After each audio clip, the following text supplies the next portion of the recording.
네, 안녕하세요. 신박사 인사드리겠습니다. 2021년 12월 25일 신박사의 토요 강좌 시간입니다. 오늘 크리스마스 성탄절이죠. 다들 즐거운 시간 되시는지요? 날씨가 굉장히 춥습니다. 밖에 좀 나갔다 왔는데 와우, 엄청나게 차가 막히네요. 추운 날에도 많은 분들이 또 이제 즐거운 시간들 만들고 싶어서 그렇게 또 분주한 또 활동들을 하시는 것 같아요.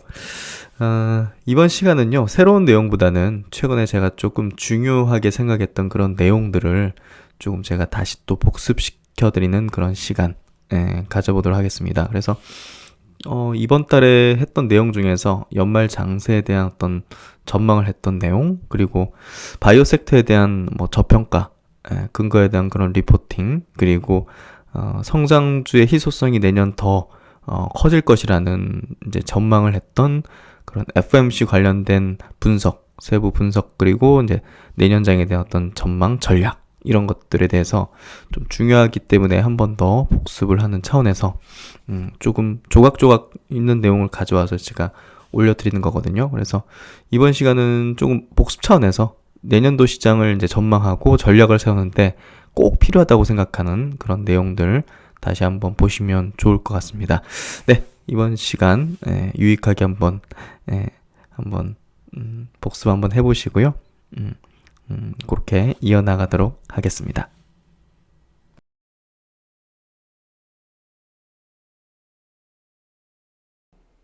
국내 증시도 일주일 동안 그냥 왔다 갔다 하는 그런 정도의 흐름이었고, 수급 자체를 보더라도 일별로 이제 한번 볼게요. 이제 이거 보여드리면서 개인들이 지금 12월 들어서 보시면 12월 1일부터 1조 팔고 다음 날도 9천억 팔고 2천억대, 1천억대, 6천억, 5천억, 3천억. 지난 이제 금요일 마감 때는 또 이제 5,200억을 파는 흐름으로 꾸준하게 이제 양도세 회피였던 흐름들을 보여주고 있습니다. 남은 2주간도 그런 흐름들이 이제 역력하게 아마 나오게 될 거고요. 금융투자가 이제 그걸 받아내는 흐름들, 외국인도 받아낸다면 굉장히 긍정적이겠죠. 그래서 연초부터 제가 볼 때는 치고 달릴 것 같은 직감적인 부분인데, 어쨌든 저는 이제 상반기 어떤 장세를 좀 강세로 좀 전망하고서 지금 포트를 형성하고 있거든요. 그래서 그런 부분, 뭐 그런 왜 그런 생각하는지 근거들을 이제 꾸준하게 좀 말씀을 드려왔죠. 코스닥 같은 경우는 좀 왔다 갔다 하는데, 코스닥 같은 경우는 연말에 이제 2주 남은 시간 동안 아마 개인들의 물량이 좀 나오지 않을까? 이런 생각이 드는데,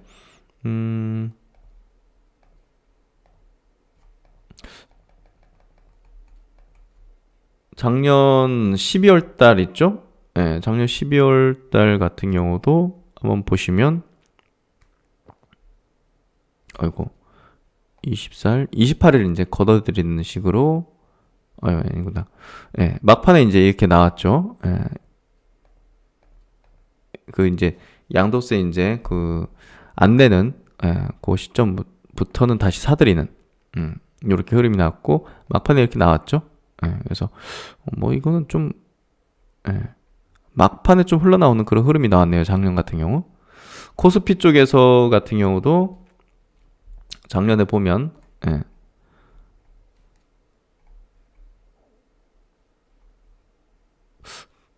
꼭 그런 건 아니었던 것 같네요. 여기 나왔군요. 막판에 이제 23일, 24일, 28일, 여기 이제 3일 동안, 막 쏟아져 나왔죠. 근데 지수는 올랐죠. 좀 어렵죠. 해석하기. 어쨌든 뭐, 외국인들이, 연초부터 좀 사는 어떤 경향들을 좀 보였던 것 같고, 어쨌든, 개인들의 물량이 좀 나온다는 거, 그 부분 때문에 지수가 치고 달리는 게 쉽진 않아 보이는데, 뭐 또 그건 알 수 없겠다, 이렇게 생각이 되네요. 코스닥 지수도 이제 이번 한 주 동안 좀 왔다 갔다 하는 그런 흐름들을 보여줬고, 큰 어떤 의미 있는 시세 변동이나 이런 것들은 좀 아니었죠. 그냥 이제 어떤 이제 큰 손들의 어떤 수급들이 내년도 연초부터 좀 띄우려고 하는 그런 종목군들을 꾸준하게 이제 변동성을 일으키면서 이제 매집한다든지, 이런 석, 아니면 이제 그냥 막 싹, 올려치면서 이제 매집하는 바이오가 이제 대표적이었고, 그런 형태가 좀 벌어졌기 때문에 어쨌든 주식의 어떤 원리상 물량이 매집되고, 그리고 이제 그 후에 이제 상승하는 어떤 타이밍들을 잡아 나간다는 어떤 측면에서 본다면 연말에는 큰 손들이 좀 바쁠 수 있는 그런 시점이 될 것이다. 그래서 유심히 어떤 튀는 종목들, 수급들, 동향들을 좀 파악하고 기관들의 어떤 매집하는 종목들도 볼 필요가 높죠. 그래서 자율주행 관련된 기업들 같은 경우는 꾸준하게 연말에도 메이저 수급들이 계속 담는 것들을 보면 연초부터 좀 움직이려는 흐름인지 그런 것들이 좀 감지가 좀 되기도 합니다. 그래서 내년도에도 이제 희소성이 높은 그 고성장주 위주의 어떤 강세가 좀 전망이 되고요. 그래서 이제 정리를 해보면 2주 남은 연말 장세 어떻게 봐야 하는가? 개인들의 어떤 양도세 회피 물량은 상당히 더 나올 것으로 보이기 때문에 지수 차원의 강세는 좀 쉽지가 않을 것이다. 전 세계적으로 지금 오미크론의 확산 여파가 심각해지고 있죠. 재봉쇄 흐름이 좀 되고 있기 때문에 제조업의 부진, 시클리컬 회복의 지연, 그리고 성장주의 희소성은 더욱 강화될 것이다. 그리고 이런 경우 이제 증시에서는 해당 흐름에서 자유로운 고성장 위주의 코스닥이 좀 강할 가능성이 높아 보이고, 연말 바이오 로봇, AI, 자율주행, 메타버스 등이 좀 강세를 보인 것도 물량 매집의 어떤 성격이 좀 짙다. 이렇게 좀 해석을 해볼 수 있을 것 같습니다.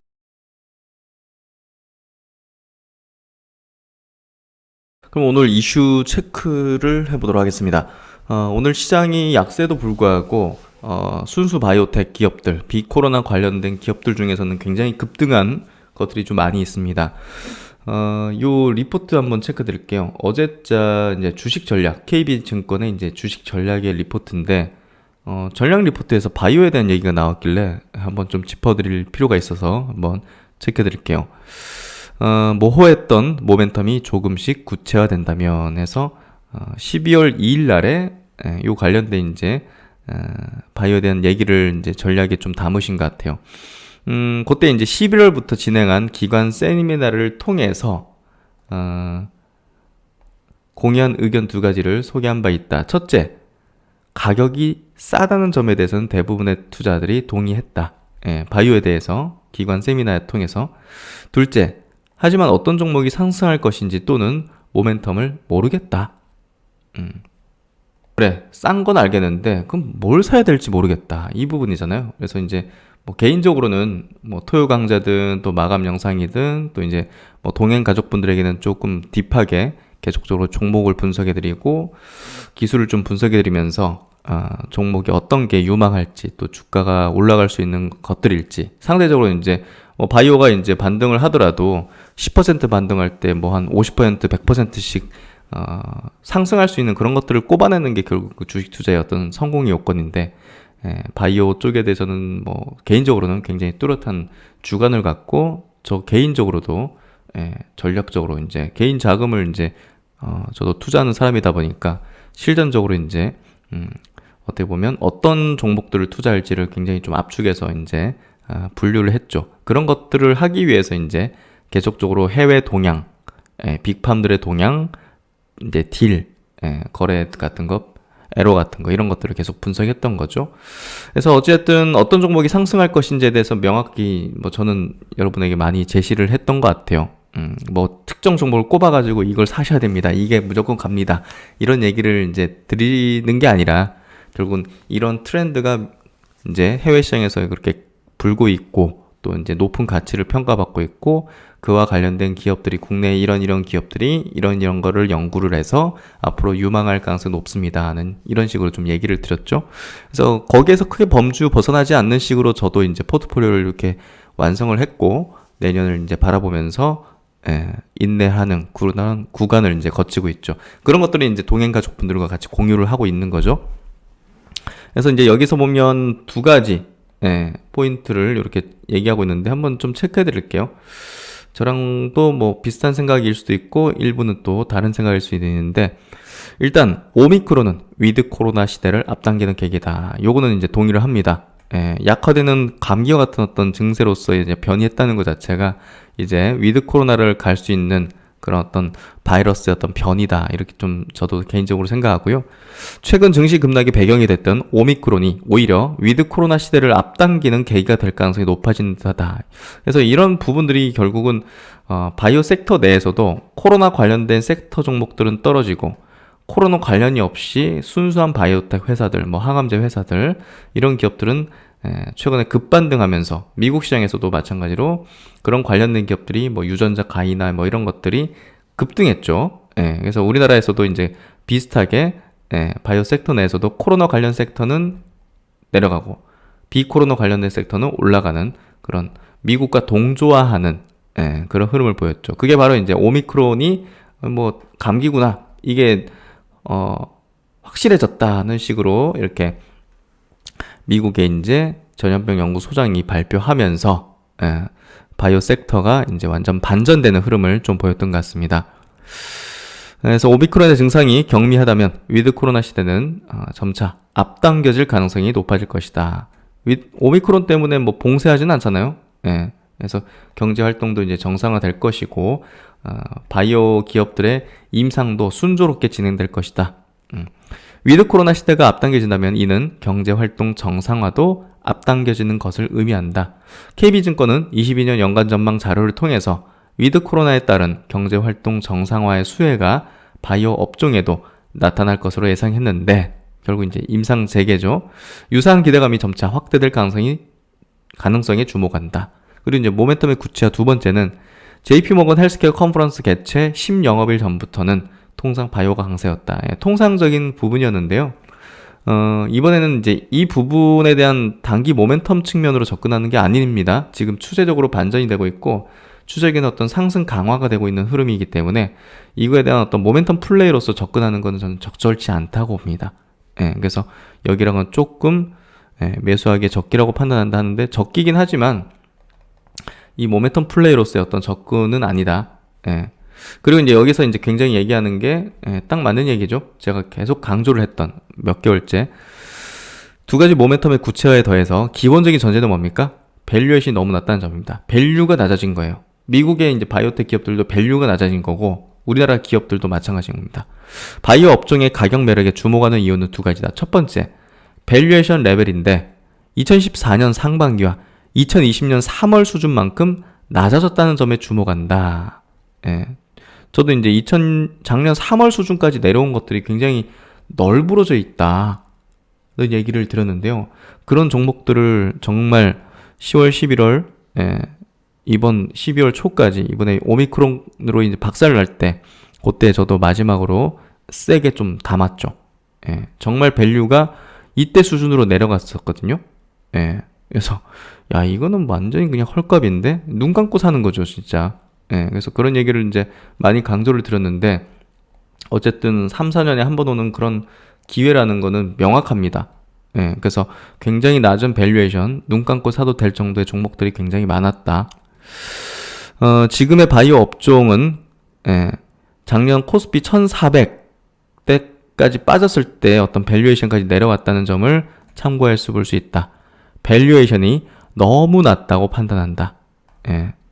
그리고 이제 고점 대비 조정폭인데요. 바이오 기업들이 막 반토막씩 난 것들이 많거든요. 그런 것들 1차적인 타겟팅이 되겠죠.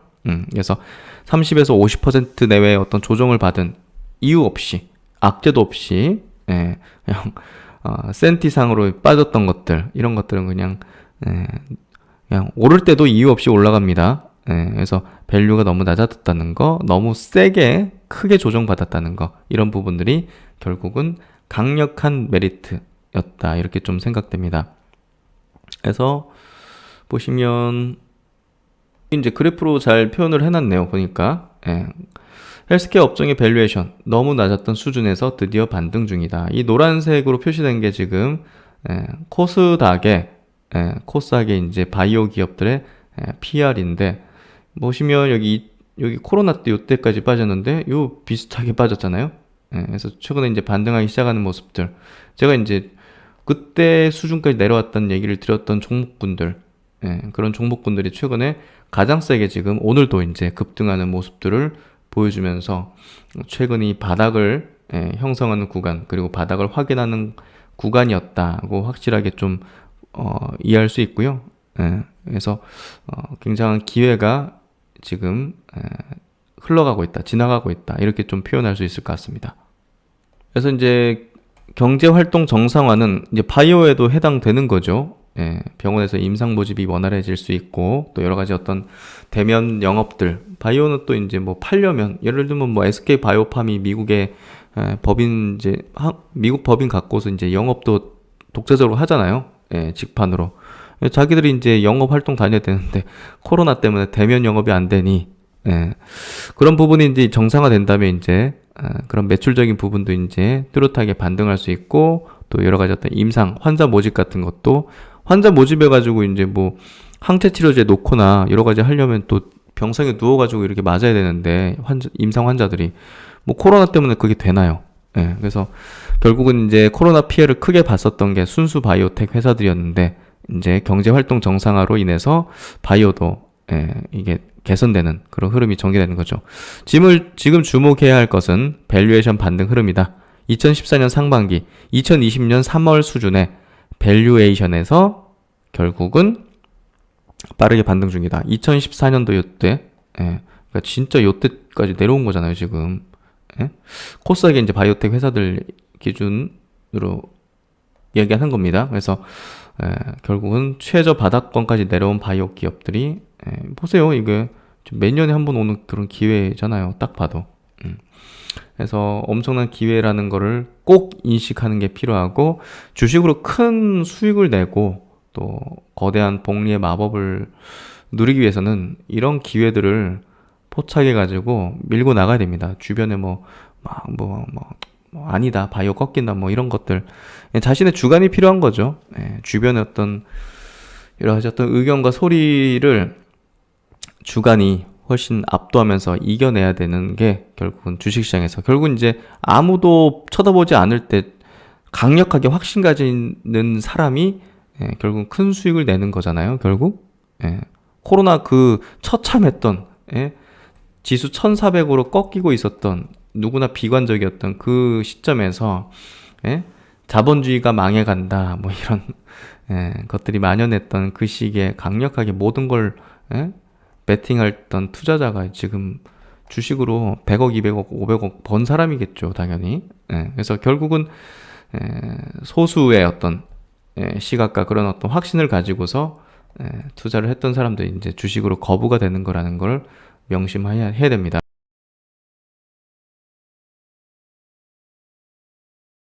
그럼 오늘 가장 이슈적인 부분이 이제 FMC 관련된 내용이죠. 정도 좀 예상했던 수순의 어떤 매파적인 액션이 정확히 드러나게 되는데요. 이게 이제 어떤 의미인지, 그리고 내년도 우리가 장세에 대해서 또 전략을 또 세울 때, 그리고 시나리오를 가져갈 때 어떻게 활용을 할지 한번 생각을 해보죠. 매우 중요했다 봅니다. 그리고 메이저 입장에서, 특히나 이제 시장을 움직이는 어떤 메이저 입장에서, 그리고 이제 큰손 입장에서 사실 이제 시장의 가장 리스크 요인은 불확실성이죠. 매파로 변했다, 뭐 이런 어떤 청문회 발언 통해서 이제 해석들이 있었지만, 이걸 딱 찍어버리고 내년은 이렇게 돌아가겠구나 하는, 그냥 딱 그 상수로 두게 되면 그것 자체가 이제 어떻게 보면 호재로 인식되고, 또 불확실성이 해소됐다는 측면으로 이제 증시는 또 화답하는 경우가 그동안 많았죠. 이번에도 이제 그런 수순이었던 것 같고요. 근데 이거를 뭐 각자가 이제 많은 투자들이 각자가 해석을 해가지고 전략을 이제 만들게 될 텐데, 뭐 약간씩은 다를 수밖에 없을 거예요.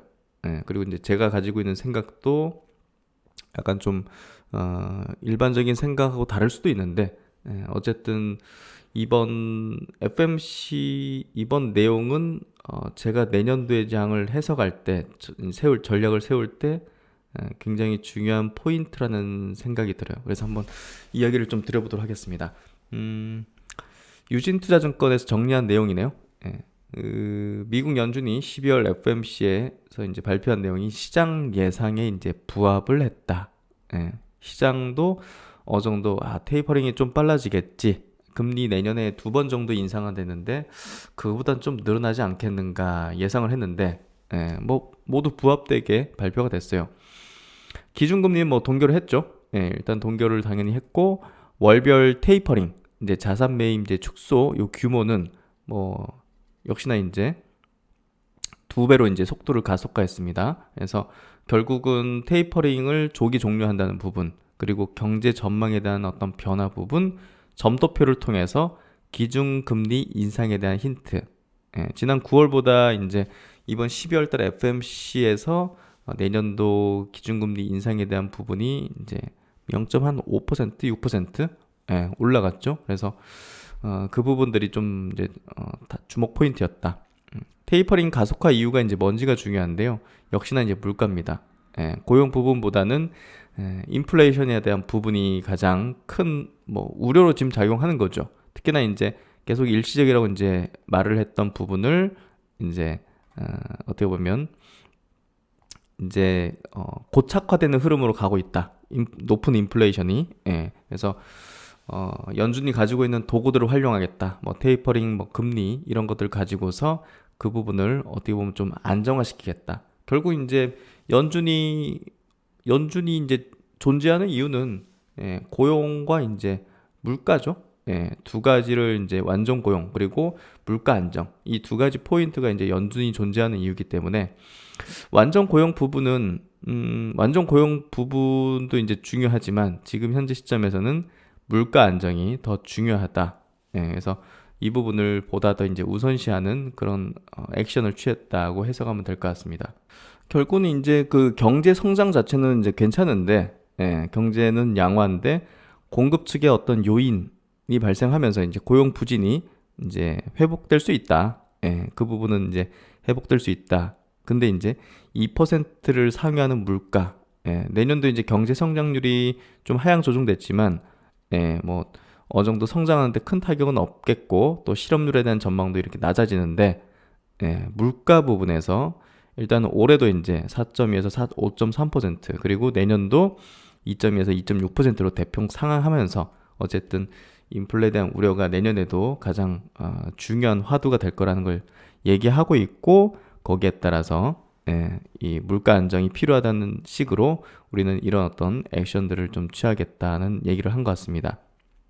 그래서 이제 점도표상 이제 금리 인상 부분도 내년도 이제 3회, 그리고 내후년도도 3회, 24년도에도 2회 이렇게 전망하면서 지난 9월 달에 이제 FMC 대비해서 일단은 내년도에 대한 금리 전망도 0.9%, 0.6% 포인트 정도 증가하는 이런 어떤 흐름을 보였죠. 그래서 내년도에 대한 어떤 이런 액션들이 어느 정도 좀 이렇게 가시화되면서 시장에서는 좀 인식하게 됐고, 거기에 따라서 이제 어떤 전략들을 세우겠죠. 자산 배분이든 주식시장에서 어떤 포지션이든 그런 부분들이 불확실성 해소라는 측면으로 시장에서는 좀 호재로 받아들였던 것 같습니다. 그래서 뭐 기자회견 주목 포인트를 보면 완전 고용을 위해서는 긴 경제 확장이 필요한데 이를 위해서는 물가 안정이 필요하다고 물가 안정의 필요성을 강조를 했죠. 그리고 테이퍼링 종료 후 금리 인상 시기에 대해서는 현재 경제가 강하기 때문에 그리 오래 기다리지 않을 것이라고 이렇게 언급했습니다. 그래서 내년도에 대한 금리 인상에 대한 시점도 예전보다는 조금 빨라질 수 있다는 얘기를 좀 하는 것 같아요. 그래서 이제 간략하게 요약을 해보면요. FMC 요약을 해보면 높은 인플레이션이 유지되지 않도록 도구를 사용할 것이다. 내년에 금리 3회 정도 인상할 것이다. 그리고 테이퍼링 속도를 2배 늘리기로 결정했다 하면서 뭔가 좀 액션을 이제 취하기 시작하는 그런 모습들을 보였습니다.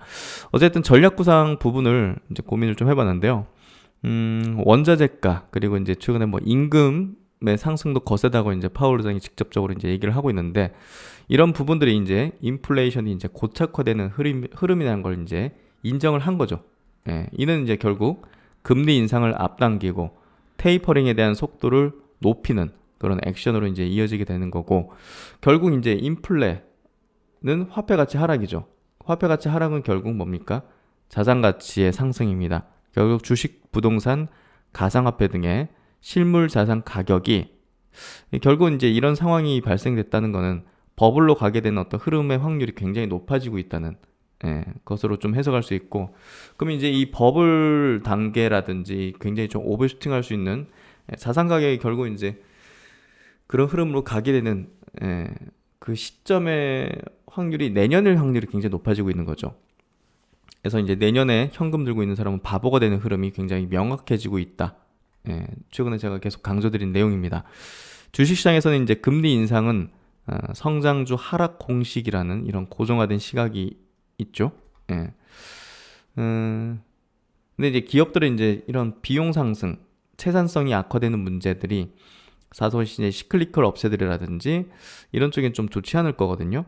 그래서 성장주들은 그런 인플레 큰 영향 없이, 우리 예를 들면 메타버스가 뭔 인플레 영향이 있겠으며, 바이오가 뭔 인플레 영향이 크게 있겠습니까?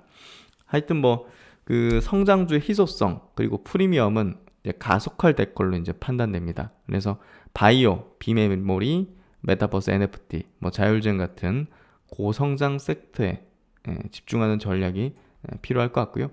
그런 흐름들이 이제 오늘도 이제 어느 정도 테마단으로 나왔고, 또 시총 상위주들의 어떤 흐름 속에서도 상승 흐름, 그리고 이제 아시아권 증시 속에서도 이런 모습들이 좀 명확히 오늘 나오게 된 것 같아요. 그래서 메이저들 같은 경우는 내년 장세의 어떤 부담이 많이 덜해지면서 결국은 상당히 좀 끌어올릴 수 있는 그런 명분을 가지게 됐다고 해석이 됩니다. 그래서 이제 시장의 엑시트 시기는 라는 한번 질문을 한번 던져봤어요. 개인적으로 저에게도. 그래서 고민을 한번, 이제 저는 이제 저에게 질문을 하는 스타일로 이제 많이 답을 찾아 나가려고 하는데, 지금의 정책은 이제 인플레이션을 잡기 위한 방향의 연준의 도구를 사용하는 부분이죠. 만약 이러한 조치에도 불구하고 인플레이션이 내년에 잘 안 잡힌다면 어떻게 될까요? 지금 인플레이션 잡으려고 저러고 있는데 인플레이션 안 잡히면 어떻게 하죠? 결국 그때는 뭐겠습니까? 돈을 회수하는 방향으로 가서라도 인플레이션을 잡으려고 하겠죠. 연준이 존재하는 이유가 뭡니까? 완전 고용과 물가 안정이잖아요. 근데 물가 안정이 안 돼. 어떻게 하겠습니까? 돈을 회수할 수밖에 없습니다. 그때는 방법이 없죠. 그래서 이제 인플레가 안 잡히는 모습들이 이제 어느 시점에서 나오게 된다면 그때는 긴장을 해야 된다는 겁니다. 왜냐? 시장에서 양적 기축에 대한 얘기들이 나오기 시작할 거라는 거죠. 그러면 이제 주시장에서 이제 이런 우려를 하기 시작하는 시점이 부담스러운 시기가 될 수가 있을 거라 생각돼요. 그래서 이런 시기가 오게 되면 시장에서 엑시트를 하는 액션들을 해야 된다. 그래서 개인적으로 생각할 때도 내년도에는 주식 이제 실물 자산 포지션을 조금 어느 시점에서 감소를 시켜야 되지 않을까? 그런 어떤 준비를 하고 있죠. 개인적으로도. 그래서 이제 일단 금리 인상과 더불어서 경제가 완만히 성장하는 국면에서의 자산 시장의 흐름은 이제 좋을 수밖에 없습니다. 지금 이제 그런 시기인 거죠. 그래서 메이저들 같은 경우는 이제 이번에 연준이 딱 그냥 점 찍어줬죠. 그래서 내년 좀 부담 없이 좋은 흐름으로 시장을 이끌어 나갈 가능성이 매우 높아졌다. 이렇게 좀 해석할 수 있기 때문에 시장에 대한 어떤 걱정은 조금 많이 덜해졌다. 이렇게 좀 해석할 수 있을 것 같습니다. 그리고 이제 내년도 시장 전략에 있어서도 성장주 중심의 투자 전략에 원래 이제 그렇게 갖고 있었지만 그 생각이 이제 더욱 개인적으로 이제 명확해졌다. 그렇게 좀 이번 FOMC 관련된 내용에 대한 저의 어떤 전략 구상, 내년도에 대한 어떤 시나리오, 그리고 마지막으로는 뭐 엑시트 시기까지의 어떤 생각들 그렇게 한번 정리해봤는데 중요해질 것 같아요. 내년도. 그래서 그런 부분들 한번 생각해 보시고, 뭐 생각들은 다 다르잖아요. 의견들은. 제 생각은 이렇다고 생각하시면 될 것 같습니다.